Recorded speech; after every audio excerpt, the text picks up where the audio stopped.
Yes.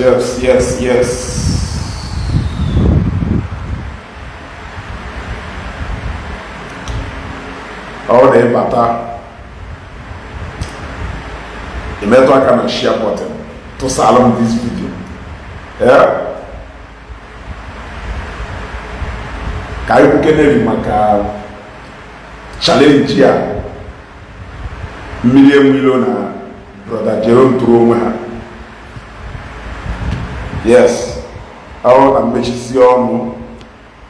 me go na. Atoka ya sina ezugo masko na nkani me.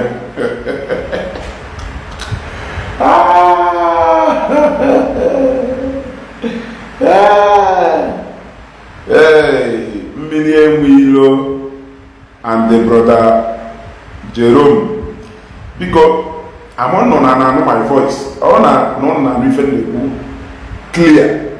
Somebody tell me yes. Man, I want to somebody tell me no. I want to somebody tell me yes. But I want to somebody tell me no.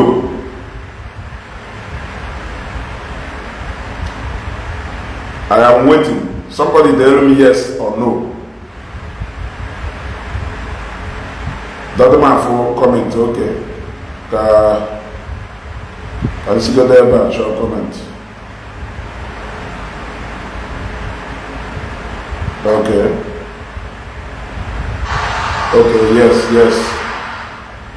Yes, somebody there, yes. Another person there, oh yes, Kamala. Another person, okay, I'll be able here. Okay, loud and clear.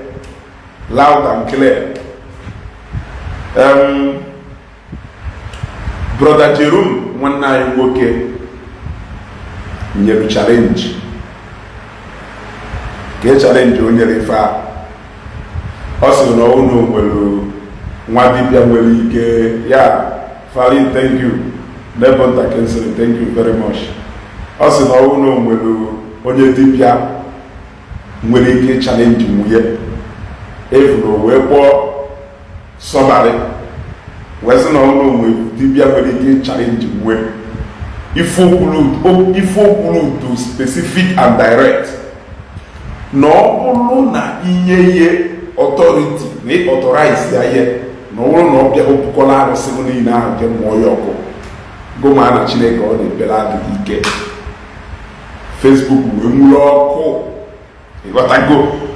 Facebook we muloko. We wagala. Manani na Facebook ne mwoko. Umunaye from the other side. I will keep referring to them as Umunai from the other side because Umunai, the only thing to different owner side we behind of teaching from every one. Umunai from the other side. We put near trumpet. If he had done no Jerome. Manu will something how they will meet. Now challenge and accept do between Jerome and the Million Willow, which I want to point out to them. Sawait, happy Sunday. I want to point out this thing, how they claim, now how my heart, like attention here we have there to eat, but yet, this is even all not from that angle, that Brother Jerome's web. Facebook, we will not. Man, how would you put in wool na blanket? Next time, make I say na hand that part of that story. It taking time. We analyze this thing. At the end of the day, the more many problem with the Jerome challenge the Million Willow. The more many problem with the Million Willow accept to challenge Jerome. You want to go challenge what challenge? Say accept what challenge. See me kene kafunanya. Ndi Igbo sena, Ndo Igbo sena. A trial will convince you. Ndi Igbo we sena onye one of Ranya. So I don't have any problem with Jerome challenging the Dipia and the Million Willow accepting challenging Jerome, whichever way have plans in the highest way iron the thing out. It is left for them. But this is where I want to call attention of our brothers. Ndo meru ala bụ ụzọ eziokwu. Ụfọdụ n'ime ha bụ ndị arụrụ ala. O nwere ike ya nwa na ụfọdụ n'ime ha bụ ndị arụrụ ala. Mana ezugo ma ha. I know them. I know their tricks. O nwere ife mmiri enwilo kwuru mgbe ọ accepted this challenge. Kedu ife dị fa mmiri enwilo kwuru? Mmiri enwilo sịrị yes. No na accept challenge ya. Mana na ya emeye ụzọ ya esi wee benefit ụmụnne anyị. Kedu ụzọ ahụ o kwusiri anyị emeye ọ ya esi wee benefit ụmụnne anyị? O wee sị na ya akpọta no ya like ka akpọta ndị ahụ adụrọ na field. Ịghọtago ọkụ ada ebe a na-enye nsogbu, and I think ọdụka ma ya ewepụ dị ọkụ. Yes, ọdụka ma ya ewepụ dị ọkụ na-enye m ezigbo nsogbu n'anya ahịa. Amụghị m n'ọdụ oke, ọ na the light dị oke, somebody dere m n'ọdụ oke. Ịghọtara? So mmiri nwere wesị nọ ya like ka akpọta ndị ahụ ụmụnne anyị ndị ahụ adọrọ, akpọta ha na field, kampụọ everybody na that field, then enye ha amanọsị nọ a week or 2 weeks ka anyị anọ na that field. Then onye nke a kpere ekpere ka nyanwa si tụrụ ike nwaanyị sọbarị.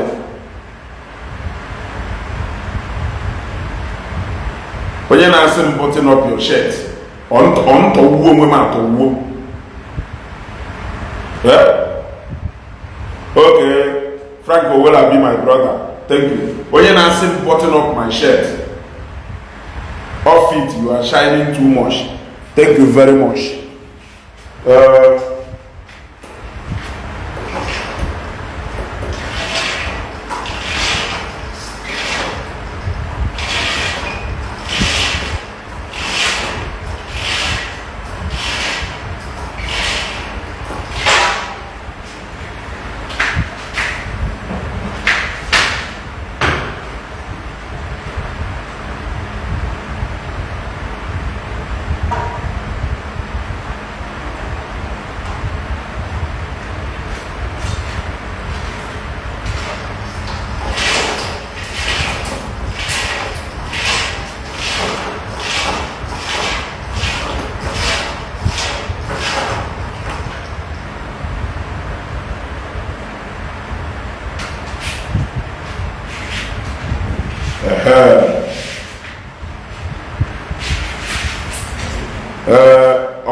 All the better now.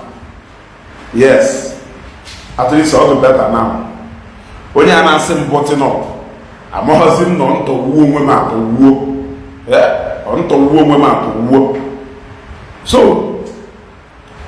na ọ na-akpọta ndị ahụ adọrọ, akampụọ ha na field, right? Then nye ha 2 weeks. Eze nwanyị sọbarị wuru ike, eze nwanyị sọbarị na agwụ ha ka brother Jerome were ike Jesus wee na agwụ ha. Then within the space of 2 weeks ka amalụ ndị onye ike nke ya arụ ọrụ. Ụmụnne anyị ndị omenala bụzi eziokwu wee mee ntị ka ọ na ha nụrụzi ife eze nwanyị sọbarị kwuru. Ịghọtago? Ha mee ntị ka ọ na fa nụrụ ife okwulu. Ọwụlọ pastọ kwulu okwu kịta akwụgide okwu wee kwute okwu maka iji ike Jizọs Kraịst wee gwọọ ọrịa. Ife ha ncha niile ha master from nowhere, but anụpụghị any of them pụtara wee kwesịrị ụlọ mmiri enwere ọkara agwụ wee sie kelu ka anyị esi wee kpọta ụmụnne anyị gasa onwelu drip ihe ejisi na hospital bịa ka o nwere doctors ịghachita ka o nwere ụlọ ọgwụ ịghachita bịa na-enye ha. Nobody wants to question that particular thing okwu, meaning na eze nwanyị Sobari na mmiri enwe ilo believe na through the power of eze nwanyị Sobari na oye eji ewekwu ụmụnna ya atụghọ ọrịa na-arịa ha ncha niile eji super glue nyachie ntị. They pretended not to hear that part of the challenge, that part of condition, because mma condition mmiri enwe ilo tiri to accept that challenge. If onye ọwụna n'ime ha kpọghepụrụ ọnụ na-ekwu Jerome. Now I want to ask ụmụnna anyị, kedu ife wu problem unu na-enwe each time mmadụ challenge native doctor? Kedu ife na-edistọp unu? Kedu ife na-enye unu nsogbu each time mmadụ challenge a native doctor? Kedu ife na-enye unu nsogbu? Yes, I want to know. Kedu ife na-ahụ problem ndebe anyị oge ọnwụ na ewu nwa dibịa, ị na-alụ nwa dibịa, ị na-ejebe nwa dibịa, anọla ebe a kịta kwuo ịmarị na-ejebe nwa dibịa, woni aka elu, onwe onye ya ekwe woni aka elu. Yet anywhere I mention na afa nwa dibịa na ife nwa egosi wedo ịmapụta out in defense to nwa dibịa, and yet ide ejebe dibịa. Yet onweghị ife nwere ike ibugido, especially ụmụnna ya n'obodo oyibo. Onye ọwụna n'ime ha capitalize on challenge Jerome nyelu. Nobody want to talk about million willow respond. Nobody want to talk about million willow respond. Knowing fully well that these two people wouldn't believe in a high age more. We defeat here. Ishi will defeat here. Million willow believe no yes through more on a which is says why somebody will defeat Jerome. Jerome believe no yes. Nafa Jesus Christ on a bell, wait to fit here, million willow. Kerifu photo munai welu with the kind of obsession with Matipia. And yet, every one of you there pretend know that no other Matipia. I want to ask, because Opolo, no achum the pastor, kunusi achum the Matipia. According to Ife, some of you know, according to Waja and the Totu, they believe that now, they will anything talk spirituality may exist anywhere. If that is the same case with you,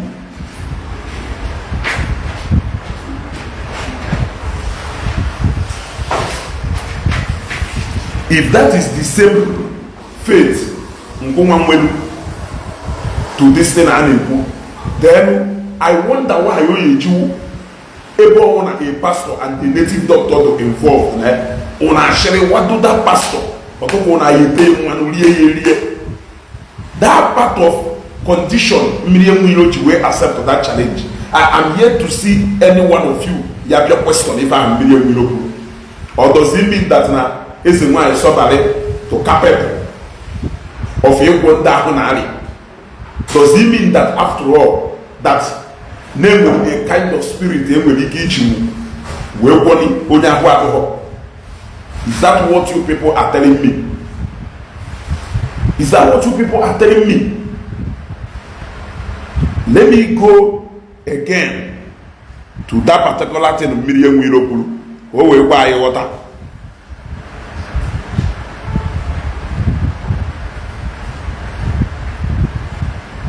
Oh, we buy water. Couldn't we got a benefit?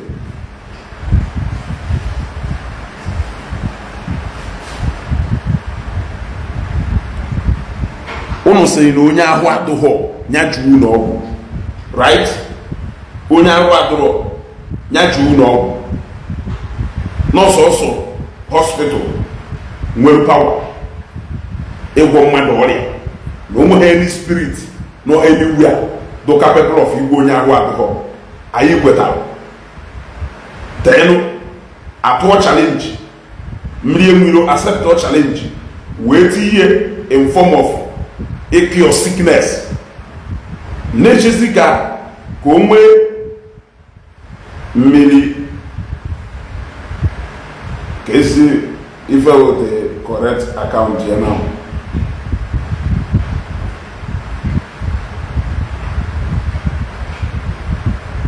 If you the correct, the real account here, because Achon can play video here.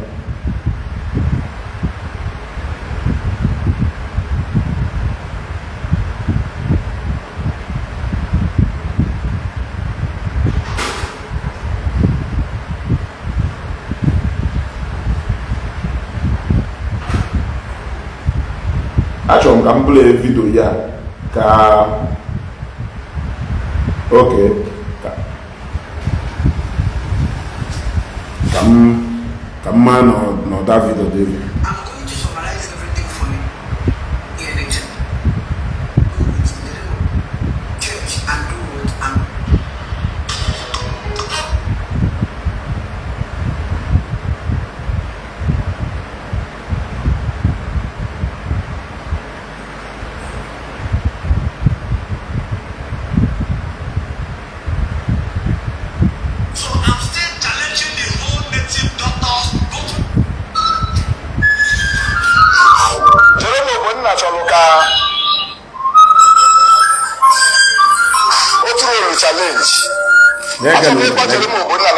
Accept the challenge you throw. Ma accept the challenge.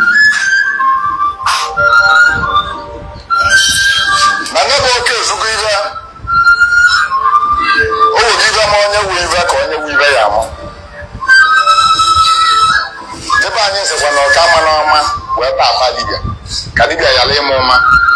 Wee bụ ọkọ. Mana ne ka be ni gosi wo ade. Jere mo go na se mo mo be ele ya akwụkwọ.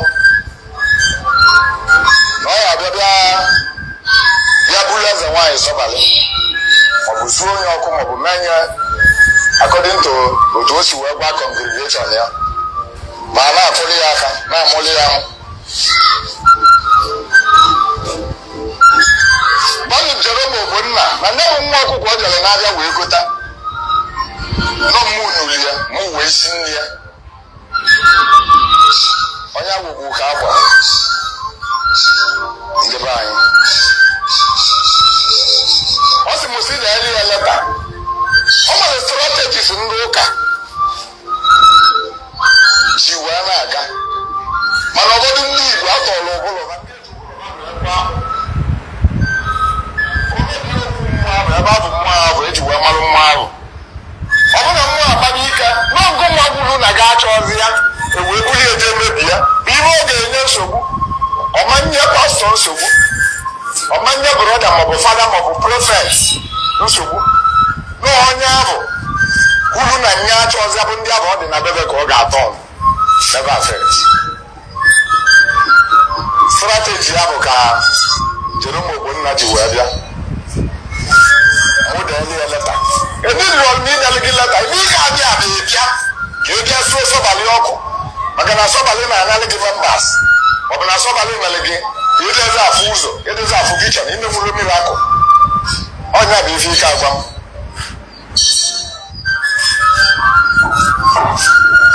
Jeromo Ogbonna, I'm going to challenge in trouble. I'm going to do the choke. I never had that challenge without the letter. Kaimali Mobo more for Lani, a mamma more for me. Otherwise, not to go. Kamazalonya Polo. Obo ga imalo ki maka njike nke chukwu ga-abụ ka mụ nwa ike nke sọmali ahụ achọm ka tụrụ that challenge openly Jeromo Ogbonna achọm ka isi uzuo field ebe mụ na gị ga-anọ achọm ka ụmụnne anyị ma your followers ma my followers kaba game ya na data wa challenge achọm ka ọ bụ challenge ọnụ bole ụdị challenge a ga-eji wee dị bụ na Jeromo Ogbonna ụlọ si na Jizọs na-agwọ ọya na Jizọs na-ata akpụ na nwere ụdị ọya ọbụla kpeburu bịabe Jizọs ka ọ ga-agwọ ya ana m accept nke tụrụ olu challenge emego m accept jee nọtị nje bebe ekpele bebe sapulate bụrụ akwụkwọ nsọ kwoturu ekwote chọrọ ịmalite ihe esi wee kwado onwe gị kwadoro ka m kwado ihe chọrọ bụ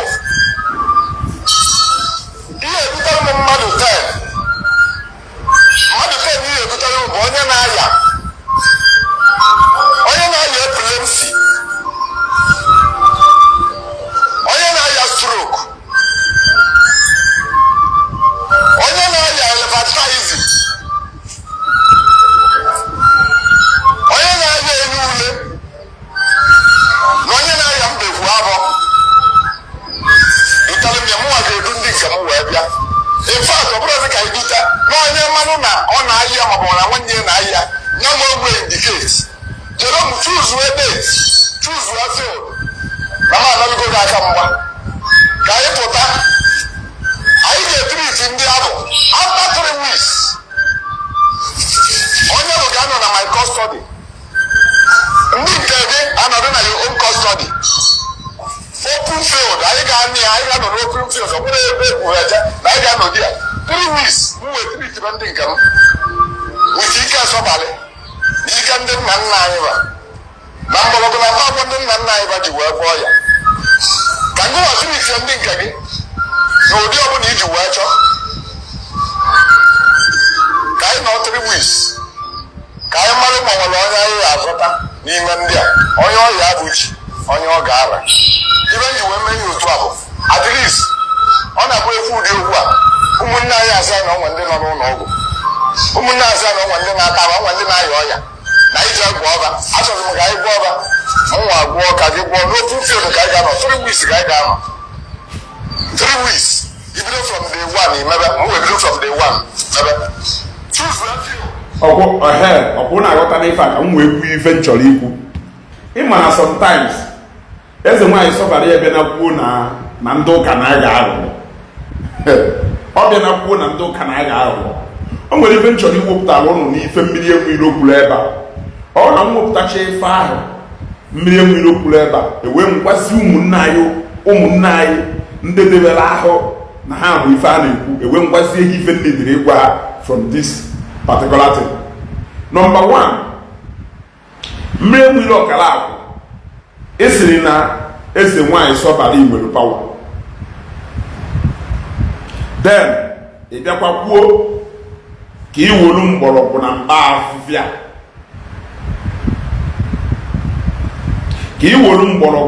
afịfịa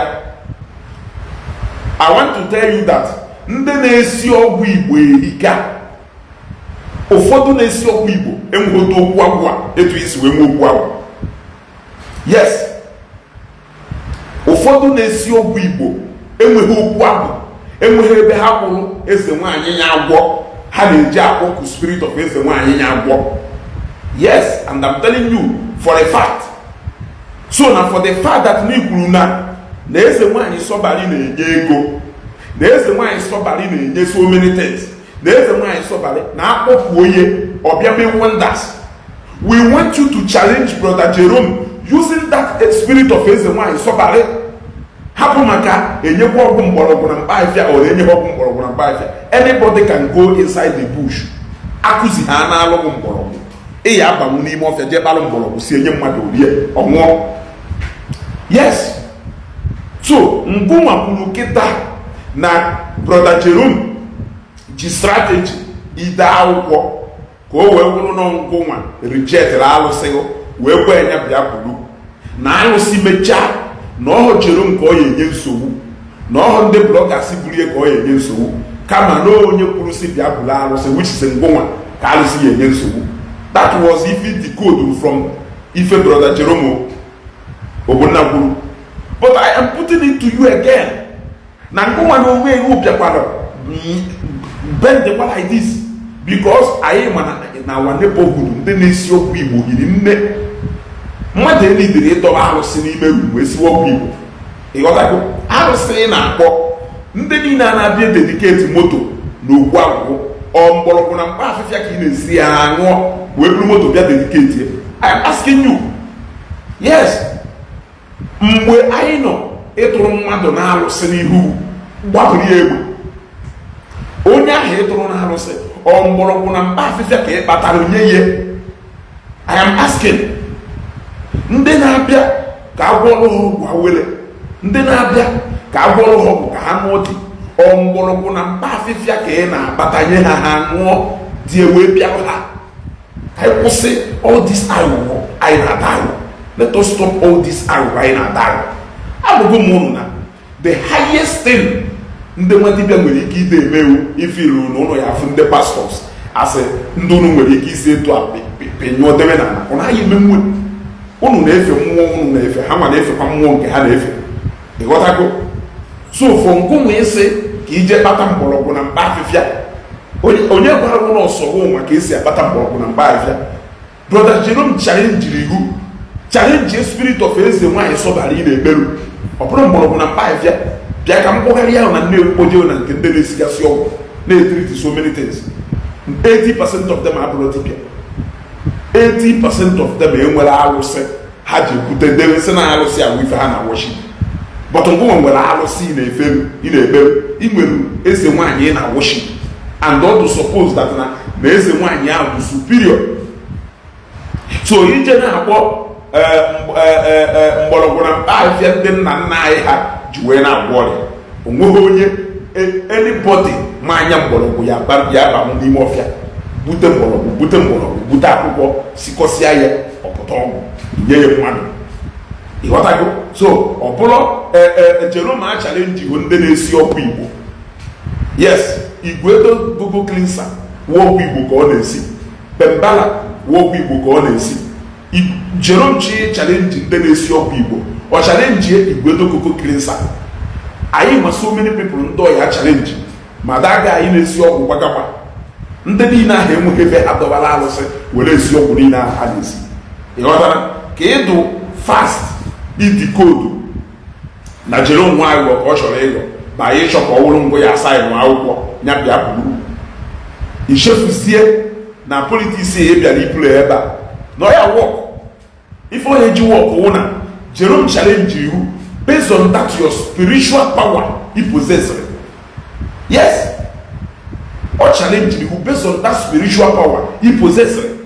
Or challenge you based on ije bukota mgbọrọgwụ na mkpa afịfịa n'ọfịa sikọsịa were echebe mmadụ ka ọ nwụọ because na ọ bụrụ nya ka ị na-emerụ ndị na-abịa eji moto eme Thanksgiving na nke a na-abịa dedicate moto steeti. Yes, ịghọtago? Onye Crawford, man, from that video, I will still address that video. I will address that video. So now, Jerome challenged you based on the spiritual power he possesses. Challenge Jerome back based on that spiritual power he possesses.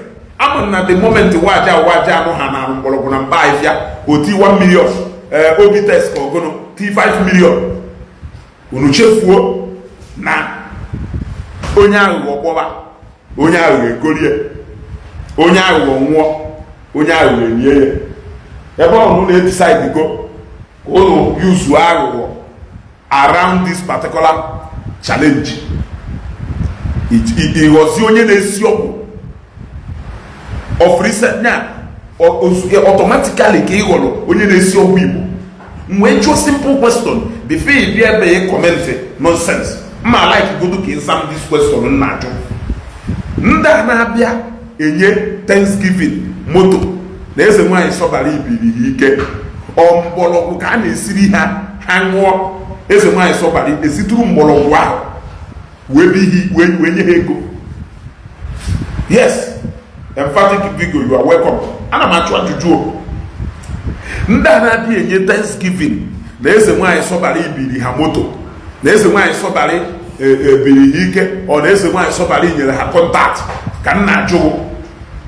Mgbọrọgwụ na mkpa afịfịa ka a na-esi enye fa. Eze nwaanyị sọbara siturụ mgbọrọgwụ na mkpa afịfịa ha ṅụrụ wee bịa bi ha moto o wee bịa mepere ha ụzọ wee bịa nye ha oke awere.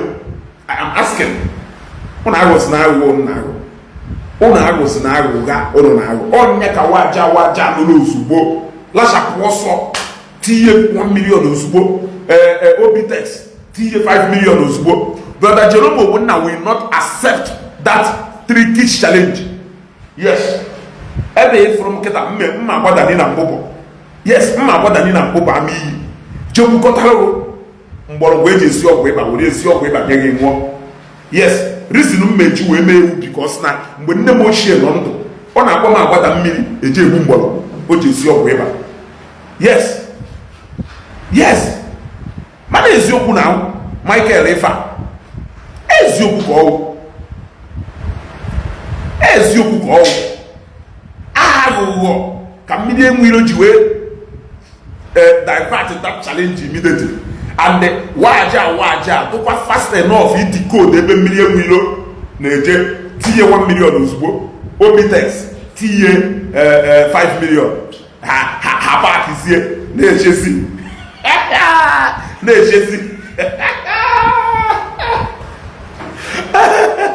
ọ na mmiri enwilo ọ na Jerome chọọ ịchalenji ndị na-esi ọgwụ Igbo ọ chalenjie Igwedo Kogo Krinsa ịghọtago ọ chalenjie Bembela ọ chalenjie the guy na-esi ọgwụ Gbagagba ọ chalenjie people like that na ọwụrụ ndị chọrọ isi ọgwụ Igbo ka ọ chọrọ ịchalenji ịghọtago ọ bịa na Nnewi akpụji nye na nke ndị na-esi ọgwụ ịba enwere arụsị ha debelu fada ebela arụsị ọbụla fada ejekwu achụ aja na mmiri in any way ịghọtago fada eme ihe ọ bụrụ na ọ chọrọ ọbịa akpọtalụ nya ndị ahụ nye na ndị ahụ eme ihe yes ọ chalenjiri mmiri enwilo based on eze nwanyị Sọbalị yes na ọgwụ ife iruru na eze nwanyị Sọbalị ahụ wee gbawa na eze nwanyị Sọbalị ahụ Alpha and Omega go confirm ọrịa ọ bụrụ na ị chọghọ ideri ya akwụkwọ Michael fada alụnụ emphatic vigo mana eziokwu ọ sịrị hụ na ọ bụrụ ife mmere expect ka mmiri enwere okwu owu na ọ bụrụ na ị chọghị ide akwụkwọ gwa ya verbally gwe tụọ ya as a challenge ka ọ ghara ịwụ na ịgwara ya bịa bụbụ arụsịrị onwe onye wụ maazị tụọ ya as a challenge gwe Brother Jerome Ogbonna na ịbata nwa n'ime okwu arụsị m buru nwa arụsị abụọ ifedo otu anyị emeghị very simple gwe ọnwụ na nsego na ị ya abata nwa n'ime rum ahụ nọ na ịbata nwa n'ime rum ahụ nọ na ịbịa bugharịa tebụl ahụ oche ahụ nọ na ife na idiri ime na echi aseptụcha na nchọkịta ka m accept other challenge ife mma gwaghị ngwa gụbata na iburu nwa tebụl ahụ na iburu nwa ochie asị ebe abụọ kpọọ m ife dị otu abụọ ka iti beti na ife dị otu a ọkwọ na etu a ka esi eme ihe ahapụ aghụghọ waja mapụta ozugbo 1 million ụnamụkwori na ntu a brain unu si akụ na-etu agwa ka brain ndị ọzọ si akụ so ka m jụọ gị ajụjụ waja gụ na obi text ka m chọrọ ịjụ ajụjụ akịta so mmiri enwe ilo ọkala akwa ịma today ọ bụ Igbo ka ọ na-esi I want to know like this eze nwanyị Sọbalị ọ bụ Igbo bụ ife eze nwanyị Sọbalị ya specialize n'inye ndị mmadụ I want to ask asị na igwu amahọ ibezie o nwere ike I am assuming now na mamahọ so in the light of na mamahọ I want to know eze nwanyị Sọbalị ya ọ bụ Igbo ka o specialize n'inye ndị mmadụ mmiri enwilo ọ bụ Igbo ka o specialize n'inye ndị mmadụ like abịa ndị nwa dibịa ịma na-enye ọgwụ Igbo specialize n'ọgwụ Igbo mmiri enwilo anyị agụ ya na that place mmiri enwilo believe 100% na spirituality o believe na divinity ọ na-agba afa ejughị mgbọrọgwụ na mgba ife agba afa ọ na-alụrụ ndị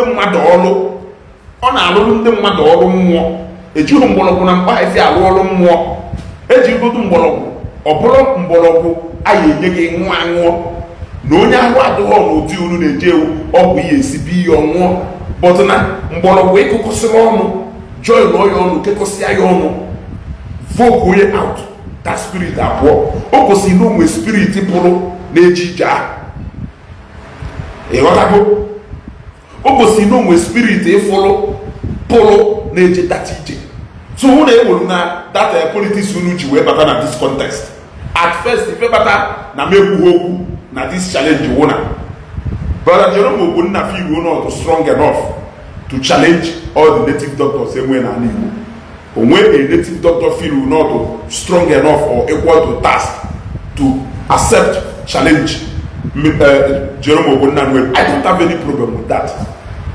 Like I said, ọ na-atụ mma sometimes ike nwa Kennedy emekatara ife ike nwa mana I bet you people and the ụmụ nwa nke a na-ekwu ụnụ ma nke a nne mmiri enwe ilo nwa ahụ amaghị epu ọnụ gwa Jerome owu nna bata na ịgbarịa mbe ha bịa pụsịsị arụsị niile adị ebe a Jerome bata ebe ahụ okpukọrọ ife niile aje mụọ ya ọkụ and ụnụ ma Jerome bata that place okpukọrọ ife niile ahụ je mụọ ya ọkụ ọnya kpatara mmiri enwe ilo ji wee tụ fast enough and smart enough ịtụgharị that challenge into another one which is gonna ọ kwụsịsịrị arịrị ọma na ọma mgbọrọgwụ ya eje pekọta wee kwọba dị arịrị ọ ife ọ kwụsịsịrị ife ahụ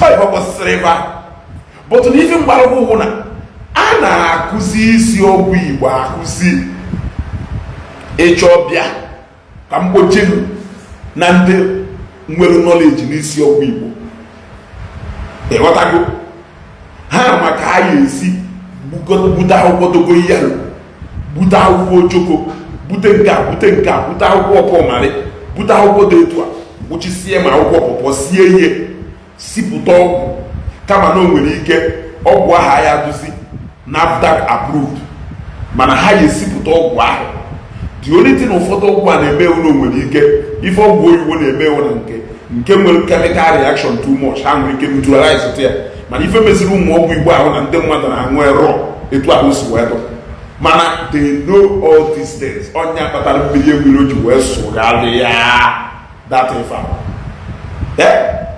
for you accept Jerome wụrụ na ya bịa bụrụ nwute arụsị ya bịa bụrụ ya it does not mean that n'inyere ni reject that alụsị ịhapụgo that alụsị ka alụsị accept that challenge prove onwe ịghọtara ife ịhapụ that alụsị wụ alụsị a ya bịazie prove onwe na ọsị na ọdụ powerful ọnọdụ ka na mmadụ hapụsịrị faith ya na in the hands of God esizie God na ma hand go over ife a kpụrụsie aka gị take over na this particular case ọ ife imere onwere ntụli politics do around ife Jerome kwuru the only thing Jerome na-ayọ ajụghị consent. That consent is not to show that na ngongo achọrọzi alụsị sọbara ya. That consent wo ngongo ịgwaye nya bịara ka ọ dị sure no trespass na your privacy. That is it. So no one is sure accept that challenge Jerome nyere. If he agwa Jerome yes, Jerome na mụnwa na authorize go bịa na my place bịa bụpụ alụsị sọbara ya na ịgba ya ọgụ ka mmadụ onye chibere gị ọzọ ka mmadụ mmụọ chibere gị ọzọ hapụkwanụ na ife a ọgwa ife a Ifrem matata Ifrem ha na-eji aka ekpe wee chigakọrọ pịachisi oji bụkọrọ alụsị kụrisi ya n'ilo ọkwa nya ewuru nganga wee gbaala efi ọsọ ewuru nganga wee gbaala efi ọsọ na ebe nji wee jewe na ife gbasara alịrị ya na nji wee sị na some of these guys adabụ straight fada adụ forward ha sịrị na enweghị ife dụka enye ule ha sịrị na enweghị ife dụka eke afọ ha sịrị na o nwere ife dụka stroke a na-eme eme ha sịrị na o nwere ife dụka okere mgbawa isi a na-eme eme ka mkpoke ka m hapụ ịkpọwa okere mgbawa isi ha study those sicknesses mmiri enwilo ọkara akwụ kpọrọ sicknesses niile ahụ ọ kpọrọ ụgwọ sicknesses a na-akụ mmadụ akụ n'ala Igbo be anyị ịghọtago sickness ahụ sicknesses a na-akụ ndị mmadụ akụ n'ala Igbo anyị. So now for waja na obitex ha ibelieve na mmiri enwilo nwere ike isi tụrụ ọgwụ ahụ wee gwọọ ndị ịba o gosiri na ha believe that spiritually na those ọrịa na-existing in the spiritual realm. Yes, because if not you will advise those people to go to the hospital. Yes, unless no na-agwazi ndị na-arịa ahụ ejena n'ụlọ ụka ha jee na hospital ọ ha ejebe nwa dibịa ọ na-apụta openly kwuo ya. Yes, because all dibia I man no na area of specialization nye mgbọrọgwụ na mkpa afịa no mgbọrọgwụ na mkpa afịa ka ọ na-ewere na-eme ọgwụ ya na-elele ọ dịsi ka okwu na nke ụmụ dibia anyị ma o believe na teaching ihe niile and everything about his teaching revolve around spirituality. O believe in spirituality. O believe in ezipụ ni eze nwanyị sọbalị o jebe ije. Remember ife mkpụrụ at first o enweghị problem with it. Chelom Yeru, the challenge. And one problem with it is why somebody accept the challenge. The only problem is this element in between this and the ability of Miriam Willow Eshoko smart enough it was a challenge straightforward. That challenge to straight.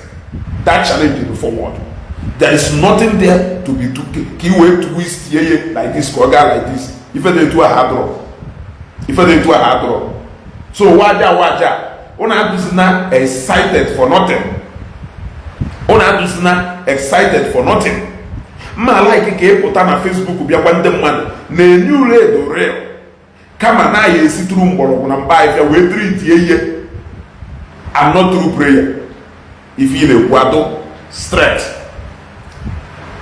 Because if you suppose rebu so we correct but million will no nwere ife doka enyule according to ntunu si egwu na ife a na-enwe Lagos ịghọtago correct ya ye sie na onwe ife doka eke afọ ịkpọ nke ahụ anyị don support anyị na post ye o nwere ife anyị don support ya yes correct go there when that narrative on a push not very wrong no nwere anything doka those sicknesses on agbafa traditionally no nwere na ife niile awụ medical condition ya wakpọrọ mmadụ kpoche you na doctors will administer medication on onye ahụ atụ mma mana ife mere ụnụ na-atụgido pasha n'ife niile and that is why ụnụ nwee that convincing to very difficult because ụnụ do pasha. Look at how everybody was busy talking about Jerome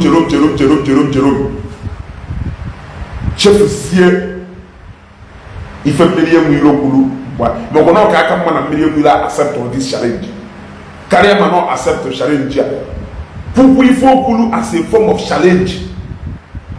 Who told kele onye gwara that God cannot challenge devil? Who told you that devil cannot challenge God? Who told you that challenge is out of ife anime? Yes ọkwọ n'ihu unu niile ka ijele na owe challenge ebuka obi ọkwọ n'ihu unu niile ijele no we challenge ebuka obi challenge akụsai challenge the pastors challenge the entire Christendom ebuka obi akụsai and the entire Christendom we accept all that challenge. So challenge or that one for pasiri challenge. I am asking you before you people kijele no na challenge ebuka obi unu no self na agwa ebuka obi ọmarụ na obi karịa nya ga after ijele ọma na obi karịa ya na ijele something ọkwọ n'ihu unu na-akụ aka na-asị yes na ijele that above everybody na-atụ ijele egwu na ijele a challenge go. I remember those comments those days. So if ijele can challenge ebuka obi una support or challenge ya ijele tụrụ ebuka obi. Who says that Jerome Ogbonna cannot challenge eze nwanyị sọbalị?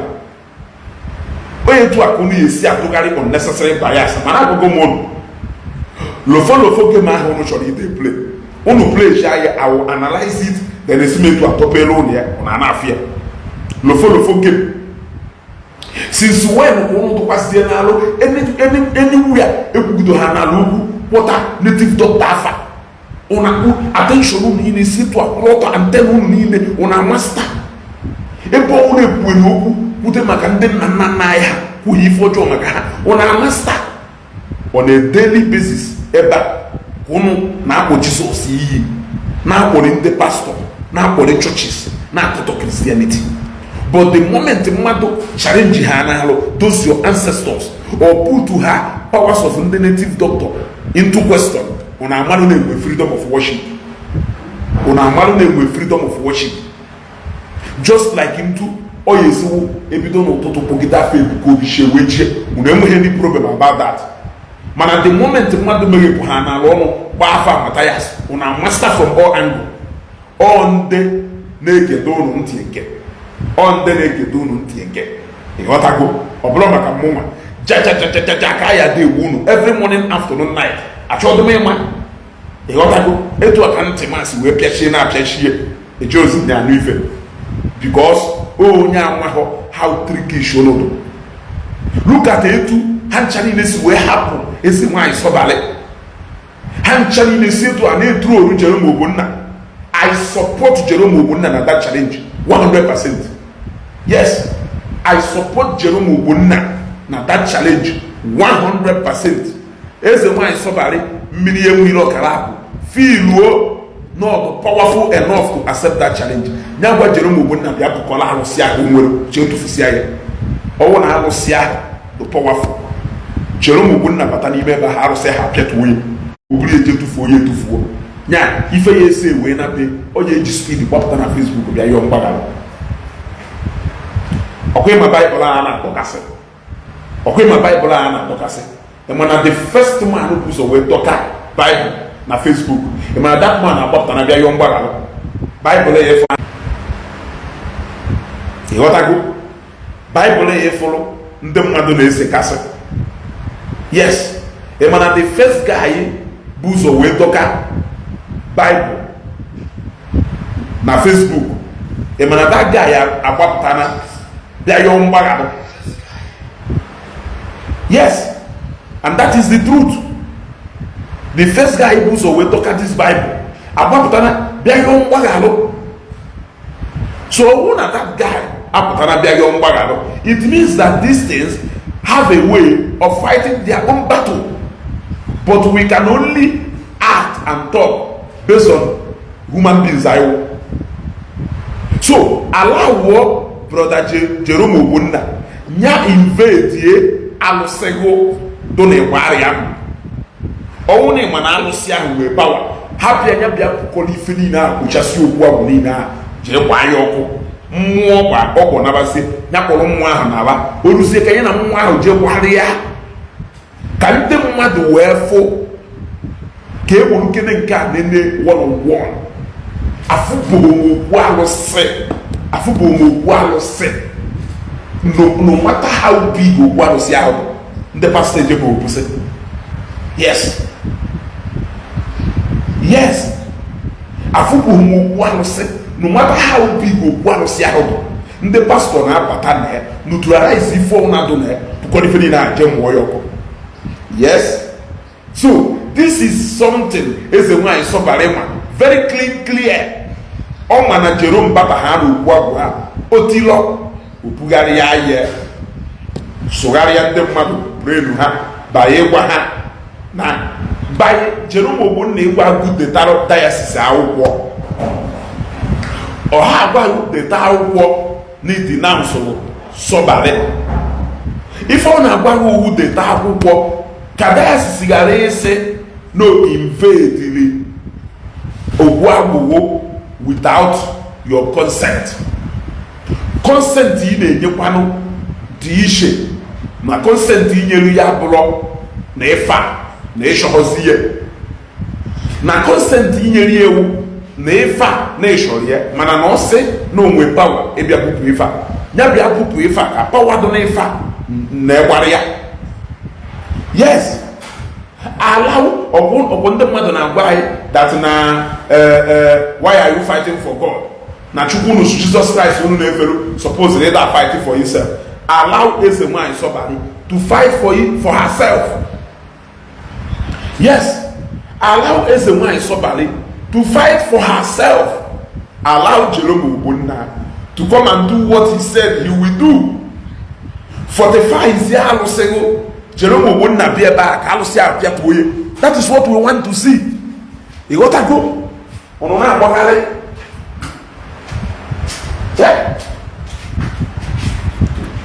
that is exactly what we want to see ọnụ na-agbagharị kpụrụ ka mkpụrụ ahụ pụta na Facebook na-emerụ folo ife ụnụ makwa ama Jerome Ogbonna bata ebe ahụ pịakọsịa alụsị ahụ kulisi alụsị ahụ kpụkọ ihe na akpaburu eje gafuo nke ọ ya eburu je olulu nke ọkụ na-elele na-eje ebukọrọ jee na museum ọkụ na-elele nwe na Nsụka iru ebe a ka ịfụ alụsị ka eyi egwu ka ịfụ alụsị ka eyi egwu ihe metụrụ ya aka mana ọkụ na-elele na-eji moto pụta paakị moto jee bukọrọ alụsị niile ahụ wụta aka ekpe buru ejewa jet spray na museum unu bụ ife to capable of doing unu bụ ife nwere ike ime agbagharị ya buje na competition ọgwụ Igbo buje na competition ndị na-esi ọgwụ Igbo association of ndị na-esi ọgwụ Igbo ndị na-esi ọgwụ Igbo contest nya ka abịazie kịta mara aka n'isi ọgwụ Igbo sọbarị na-esi ọgwụ ịba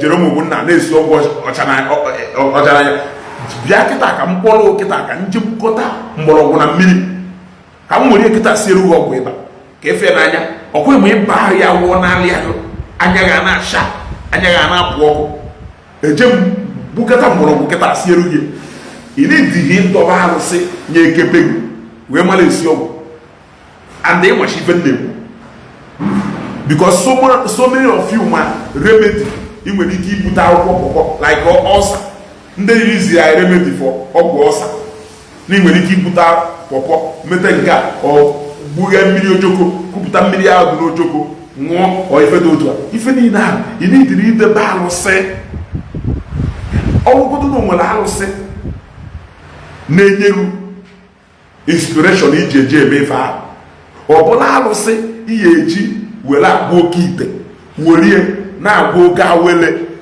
ọmụrụbụ na mkpa afịfịa ka a na-esi were enye ụmụ nwaanyị eze nwaanyị sọbarị ha wee bịa na-edediketi moto ana m ajụ moto ahụ a na-abịa ebute ọmụrụbụ na mkpa afịfịa ka a na-esicha nye ndị ahụ ha ṅụọ pụọ awele ahụ bụzie n'ime ha lụwa ọrụ wee jee pịata moto ụnụ ya amachi eziokwu na-esi etu a na-eme like this were deceive ndị unu na-edeceive maka ndị unu na-edeceive ka ụnụ ya na-edeceive at the end of the day ndị unu na-edeceive ka ụnụ ya na-edeceive the challenge is very straight so waja pull your 1 million go be text ya go that 1 million ti na akpa ịghọtago yes Ugochukwu sere mmiri enwiro can also go to Jerome Church and destroy his altar. What you should be saying is that both of them should stay in their altar and send power to destroy each other's power, not going to destroy physical. Okay, Masayonka, Manakango another one before Masaya. Why can't you tell your partner to go for debate, not to complain anyhow on Facebook? If I unfollow you, make I bend. Didn't they follow when I'm never back on them? The time you are waiting for have come. Tear your guy to go for debate, not complain. Don't go man when you debate. Ishi the debate. German secondary school, they may debate. Now, when you say million Wilo can also go to Jerome Church and destroy his altar. Now, let me explain something to you. Onwelo agwo court chiwepi ibe hope ụzọ dị mma and emeka ihe dị ọha onye sịrị m kedu ife kpatara na Jerome na mmiri enwile anyị ejekwa na chọọchị Jerome o nwere ife kọtụ ji wee bi ikpe emeka ihe dị ọha and hope ụzọ dị mma ji wee nọ na siti na Owerri taa wee lo eji wee sị nọ technical ground ka hope ụzọ dị mma ji wee defeat emeka ihe dị ọha na court na Supreme Court ịghọtago whether na twist is or na twist here aya dano police wee bịa. Now this is the technicalities surround that case. Isere na vote niile a cancel ebe a na-enwere ife kpatara eji wee cancel those votes abi now mụnwa wee kwuo na o nwere any irregularities merụ here eji wee cancel that vote na mụ nwetara ezigbo vote here wee bịa here wee intentionally wee cancel that vote withheld all those votes court wee nenecha wee fụ na o nweghị any irregularity surround I want that she of course o nwere ife ọzọ anyị ji aga na-awụ ha anwụ ịghọtago court wee nenecha anya wee fụ that indeed na onwe ha any irregularity surround that area ebe a cancel that vote. Court wee gwa INEC ha will vote niile Mr. A nwelu na that place tili Mr. A na total score onwelu ngụnwewu Mr. B hapụkwazie a contest kwazi about your score inwere ebe ahụ ka bụrụ on a ground that na-enwere irregularities ebe ahụ. Court wee sị na ebe ọ na ha enenecha anya fụ na enweghị any irregularity n'ebe a mana ngụnwa na-insist na enwere irregularity n'ebe a based on their ruling na o nwere any irregularity ha fụrụ ebe a si were vote Mr. A nwere ebe a tikoile Mr. A since ngụnwa Mr. B a accept her na ife gara ebe a gara mma you also failed to contest for your own result imetara ebe a that is technical. So ọ bụrụ na mmiri enwe ilo chọrọ ịga na chọọchị Jerome ọhọmmụ ya gwa Jerome na ọ chọrọ ije na chọọchị Jerome. Yes, Jerome onye akwuru na ọ chọrọ ịbịa n'okwu agwụ. Moreover, onweghị a kind of divinity, a kind of spirituality I attach to unu ụka. I have to tell you the honest truth. A kind of spirituality I attach to that building, Church of God. We only respect that building because neighbor in Abia worship God. Yes, on your pattern ya for the church. Or na community hall, Kahanake, St. Mary's Uruago, Lagos branch, Uruago hall, Kanake, Akawoka, Kashoka, Meshoka, Nde, Opunese, American meeting, Ndumu Abane meeting, Ndu Akabuku, Ane meeting. Even na n'ime ebe a enwere ụba ebe a na-eleba ebe a na-aṅụ mmanya. You see, o nwere secondary school nọ down here ka m na-agafe n'ụtụtụ a na-akụ ụka n'ime that secondary school. So meaning that you can actually worship God anywhere if you na ebe a wee akpọ the house of God. Enweghị any kind of divinity apart from the fact that we respect it as a holy place. Ebe a na-akụ ụka. Amụọ na onye na-ekwu ife aka nna asa na ife eji agwa n'arụ ndị dibịa ka e invade their shrine. We because na ha believe no na shrine ha ahụ ka gogo and gogo oli no. Ha believe na mmụọ niile ahụ ha debere ebe a nke a wee ezumezu nke ahụ nke ahụ this one nke ahụ this one na mmụọ niile ahụ ha dọbara ebe ahụ nwee power and na ị nweghị ike imesi around with such powers ha debere ebe ahụ anyhow. And that is why ụfọdụ n'ime ha before bata na shrine ha yipụsịrị pasị hụ n'ilo before wee bata na ya. O nwere ụfọdụ ebe ihe eji ịba iwere azụ wee baa. O nwere ụfọdụ ebe ọ ya eji ịba uwere azụ wee baa. So ha attachịrị a lot of holiness power. O nwere ka ha si wee na-ehold that shrine ha ife niile ha kwụrụ akwụda ebe a ma ọ bụ the crucifix of Jesus Christ. You can go and take that crucifix. Ịghọtago? Ewuru onye shi ọchọ ọha ahụ. Ewurukwa onye ọ chọrọ imere ebere duto nọsịrị na nọ na-enye onye njọ onye mmehie ogologo ụdọ ozi according to your luck and destiny. Yes, according to your luck and destiny. Yes, asịgụ na ebe mmadụ na-eje na ka ọ na-eje tọ na ebe ndị ọzọ na-eje na ka mmadụ na-eje tọ. So ịnidiri ịma lọkụ mara ka destiny wisi wee do before you mess around with some certain things. I believe na m kọwara why a lot of people are not really going into church to go and do any challenge. The moment a kachala ụka pụọ, that is it. The moment that onye gwara na God bi n'ime church ya, onye gwara na Jesus Christ bi n'ime church ya, onye gwara etu ahụ mmesi wee nọ n'ime room ahụ nọ kpọpụ onye olituo without adọba anything here. I don't need to keep any molded image here to call him ọbịa. I don't even need to cancel. I don't even need to if I don't need to do anything. All I need is to stay here, sing their praises and worship. Or be here. You got here?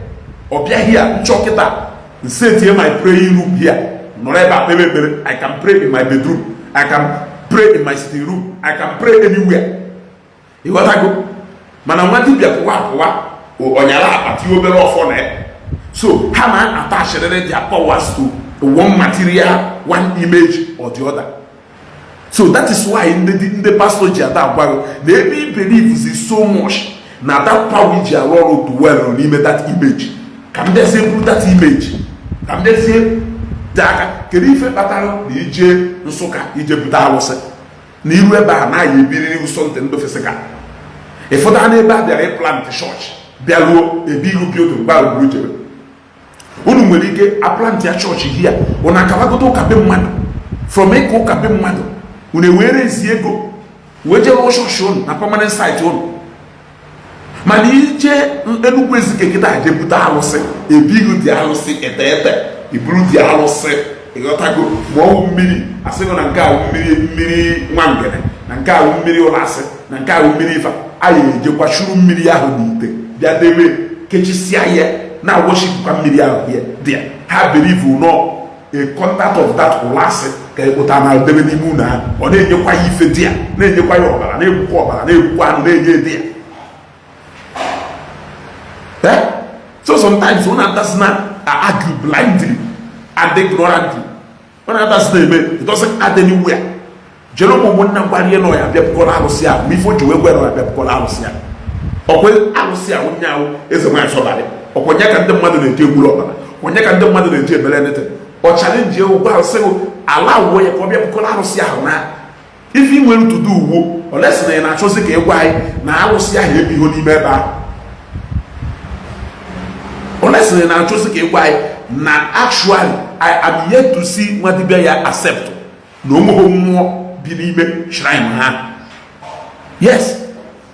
Oh, I metonaka. Na bifi ba ni meba. Me suppose to perform so and so sacrifice. Bifi ba ni meba. Jerome Bunda na agwa. I cannot perform any sacrifice, but I will come there because if ni na ulubugaria ye na contest of Isiagu. Ono chi Isiagu e je mpota no mama ebele. Nje mpota mo ebele na Isiagu. Obia kita. Nya na eze nwa isobara ya no na field a make competition Isiagu.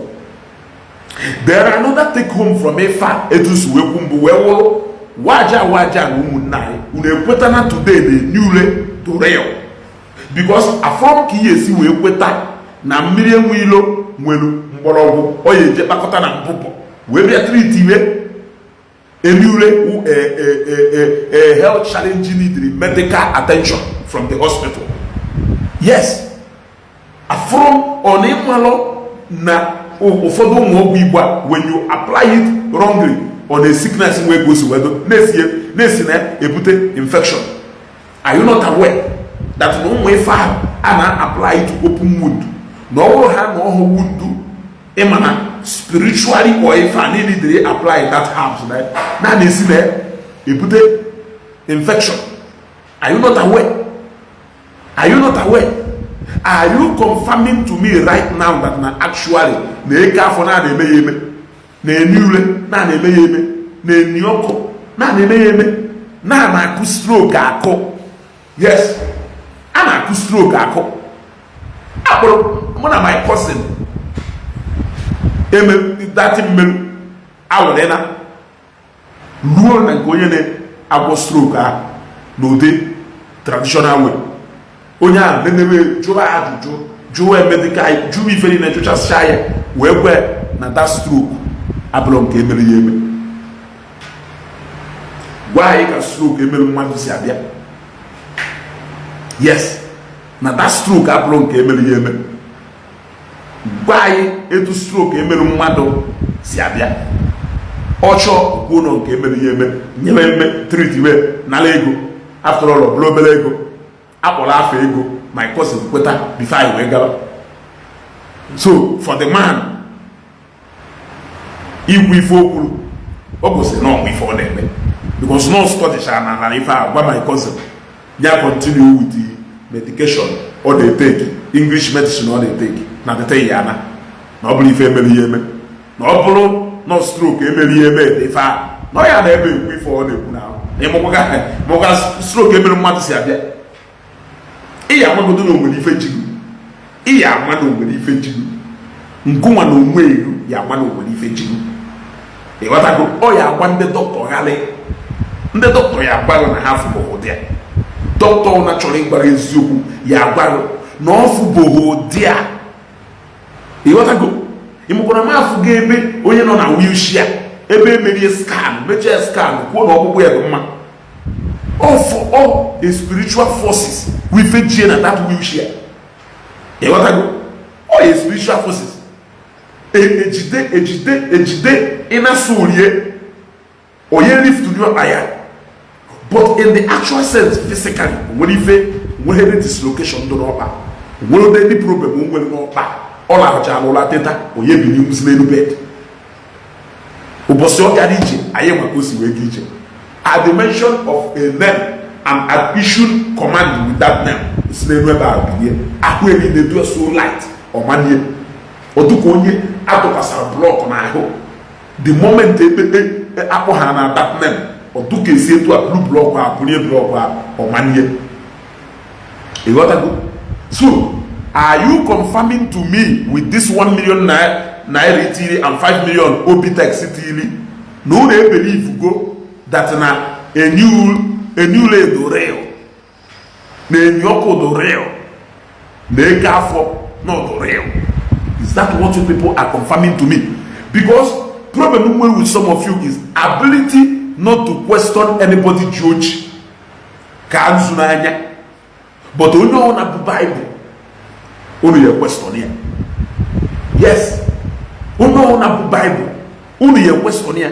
So you believe na Jerome na mmiri enwilo ya aba na mbụbọ jebakọtara ya afia suo ye ọgọlọgwụ ori treat ye mmadụ mana i believe osi na o nwere ife mmadụ ya eme olive oil ọpụọ from normal olive oil ahụ iji esi nri ọgọlọgwụ ori treat ye mmadụ i believe na o nwere ife mmadụ ya eme mmiri ị na-aṅụ aṅụ osi from normal mmiri ahụ na atụ mmiri ọzọ ọgọlọgwụ ori ewe treat ye mmadụ onye ahụ wuru ka agbalụ onye ahụ wuru ka agbalụ.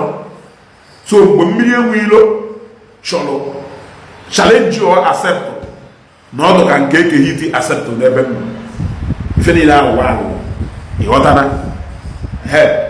ife nji wee mechie ọnụ n'ife gbasara ife ekehiti ahụ na ọdụgo so obvious na ọ chọrọ accept challenge. So ka ife ihe nkwa ọdụ so obvious na mmadụ achọghị accept challenge idere ịhapụ onye ọgwụ. That was why nji wee hapụ that thing. ịghọtana that was why nji wee hapụ the thing. So the same way in this case mmiri enwe ilo intentionally ọ chọrọ accept that challenge because no man not accept that challenge ala wo brother Jerome ko bia ba Jerome bia ba ko ni fe ni de ba wolu misbuchi kan taprie na je mo yo and we fe yeme believe me umwe ife ke mbe ye we chiri ne nothing will happen to him.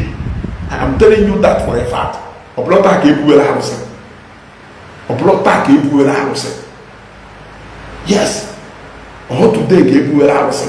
So haruse nka ayawo haruse sisi ayebu. Ịghọtara?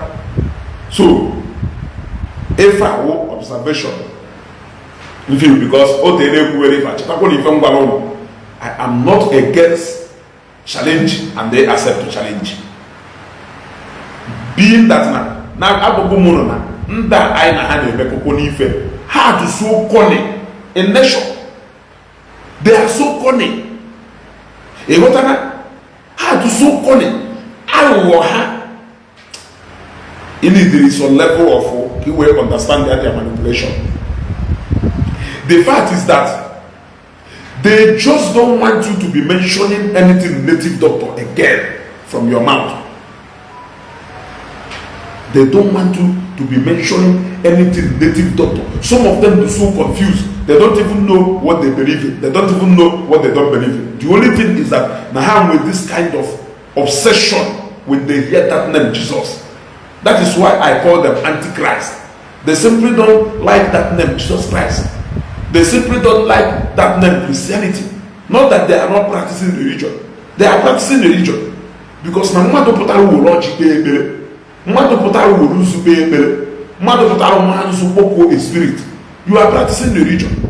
But you are just obsessed with that religion, which is Christianity. You got that? So, no one smart enough, they will manipulate your mind into making you to believe that they can call pastors anyhow. They can challenge pastors anyhow. How many challenge can you go the pastors? How many challenge? Ijele was there challenging Ebukobi. Ijele was there challenging Ebukobi, saying all manner of things to the point you Ebukobi. They close their mouth. The only thing I'm willing to do is to Igbo Ndi Zion had they accept what? That challenge. Yes. They arrest Matthias. Can you ever arrest Ijele? Nigeria to go challenge, they say Ebukobi na Ndi Zion Malona na hand with power. Have they arrest here? Is that not so? Make it until the day Zion ministry and the Ebukobi accept that challenge. And then only 3 months later, the case, almost 3 months now, all kind of detention. So challenge Ghana, because no support to challenge. The only thing one have to challenge if our easy way of escape. Yes.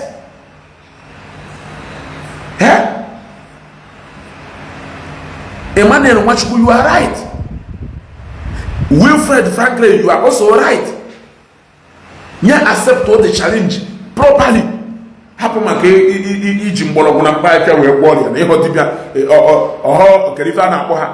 or medical practitioners. Believe in divinity and spirituality. So when somebody challenge you to a spiritual fight, you should accept that fight spiritually. Jerome has challenged you to a spiritual fight. You should accept it spiritually and not physical. Yes. Or if I you need the rule to be doing that. Unless it's going to I am not your area of specialization. Now, I'll challenge you spiritually based on what your house can do. Matthias, I mean, Waja, get your high go. We 1 million. Obitex. Get your high go. We 5 million. Atono na modu nefi. Challenge Jerome still stand. Challenge Jerome still stand. Million wilo sino kali yobi. Nya accept woye. Yes. Nya accept woye. Kai maho kenele. Na Jerome umulike banenu na alosi. Million wilo woli see poor. Yes. Kayo manu kene no mulike banu na alose onya woli see poor. That is what the challenge is all about. And nothing else. And nothing else. So happen politics you know they play around the follow for politics you know they play. It doesn't count anywhere. This is my observation as far as this challenge is concerned. The kingdom of darkness and the kingdom of light will always be in a battle. Yes. Yes. The kingdom of darkness and the kingdom of light and the kingdom of God will always be in a battle. That battle end for as long as I know that battle. When I challenge you spiritually, accept my challenge spiritually. Toi, qu'est-ce que qu'est-ce que vous voulez?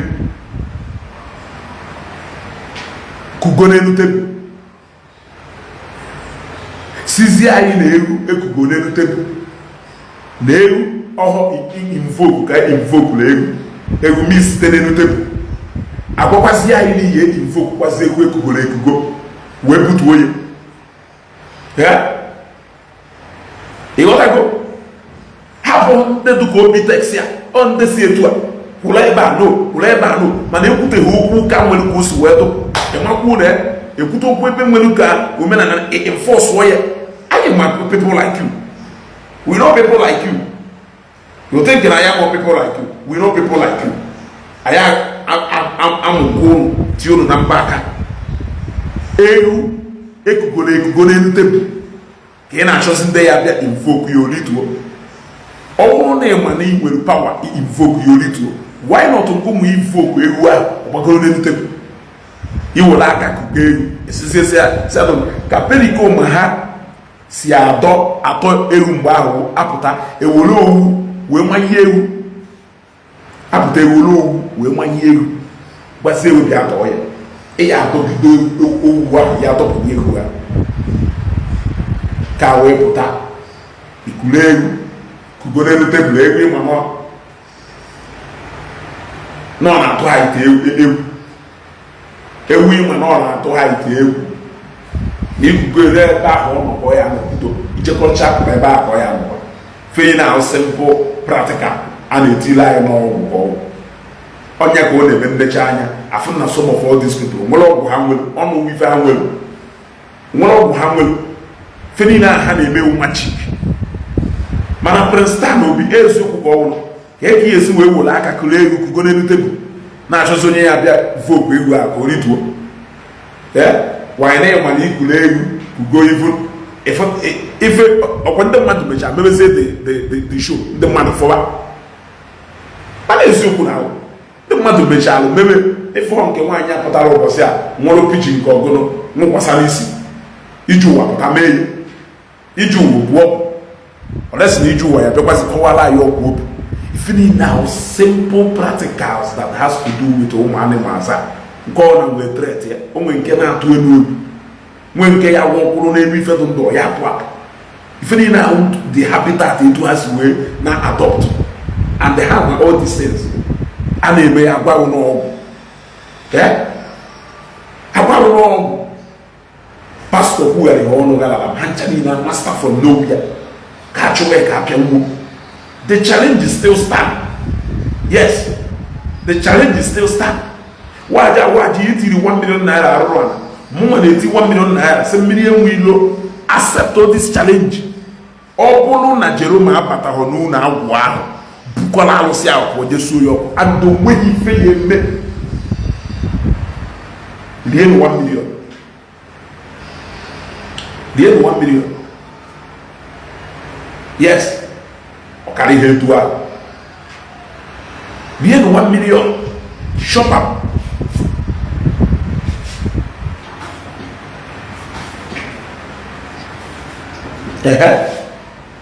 Rie na ọ bụrụ na ọ bata n'ụlọ agwụ ahụ bukọla ife niile n'ebe ahụ rie je tụfuo osu ya ọkụ rie ọ karịa ihe etu ahụ mana ọ na-arụzi na aghụghọ enweghị ebe onye eteki ya itu. I just want to make this program briefly because I will program this night. We will meet each other this night.